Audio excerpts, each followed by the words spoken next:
If you're looking for reasons not to break no contact, take a walk with me. And you're looking for all these reasons because you never wanted it to begin with. So you keep trying to remind yourself why this is important. And of course, everybody's telling you on the internet that this is good for you because it is.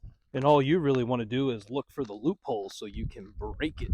And I want you to be honest with yourself about how you ended up here to begin with. You might be thinking the relationship didn't start out toxic, but it sure ended that way. That's why it's important to write up a little after action report after every breakup. And if you're really feeling froggy, you can keep a journal in the beginning stages of all your new relationships. And if you're doing the after action report, you can ask yourself things like, how did it start and how fast did things move? Saw it out to get the other locked down and committed first. How quickly did that happen and what was the actual reason for that? This ends up being your work and why authoring your story can be so helpful. It begins to show you how you integrate yourself into relationships with others. But you also start to see what prompts certain reactions that you have and that they have. And this is where you take a deep breath in, let it out, and go watch all the other Take a Walk with Me videos. You're also going to want to check out the Blueprint podcast in my bio. You'll begin to realize that you went no contact for a reason. Of course, you've tried no contact before, but you always end up with this massive disappointment. You tell yourself that if you contact them and you can have a conversation with them, that they'll end up wanting the same things that you want. Somehow convince yourself that they feel exactly the same way that you do. You'll even tell yourself, I know they love me. It really comes down to you want your object of desire to choose you. And other times you'll tell yourself, no, I just really want closure. What you have to understand is that not everybody has the same emotional capacity that you do, and they're not going to be able to provide that to you. Say, no, that's simple. That's just common decency. That's just being a good human being. On some level, you're right. But it goes back to you have to recognize that they don't have the same emotional capacity that you do. It can also be a big reason why this relationship didn't work out to begin with, and it's because you're incompatible. Because you're more anxious, you'll try and force closure until they get to the point where they say something that you're both going to regret. Something that'll be so cruel and you'll think, I didn't realize they had that in them. Somebody's running off of fear and insecurity and you push them into a corner, they're going to lash out.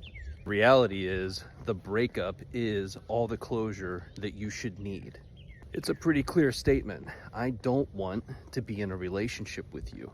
Because you're not ready, prepared, or willing to accept the breakup when they offer you friendship, you're going to take it. You've all had enough relationships by now to know that that friendship with that person is always going to be an impediment to other relationships in the future. Until you finally grieve and let go of that relationship, you're going to end up comparing every future person you date to that person. And because you see that past relationship through rose-colored glasses, you only see the good times. When things seem to get tough with somebody new, you're going to sit there and think to yourself, what if this is the best I can do? If you ever find yourself uttering those words, you're going to have a come to Jesus moment with yourself.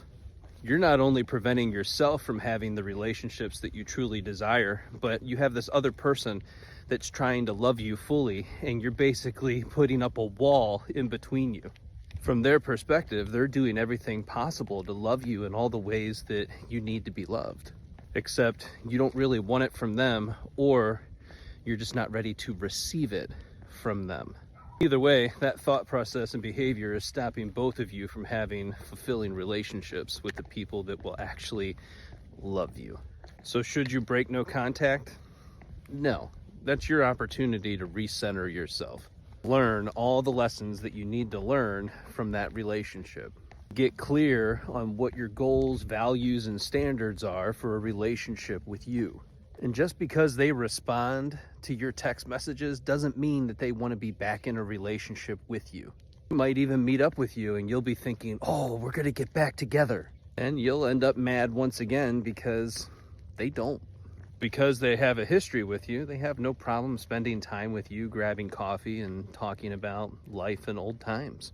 This is why authoring your story is a really important task for you to complete, because you get a handle on what your story actually is. That way you don't hurt your own feelings. Remember, you teach people how to treat you by what you tolerate. Your absence is the best teacher, along with a life well lived.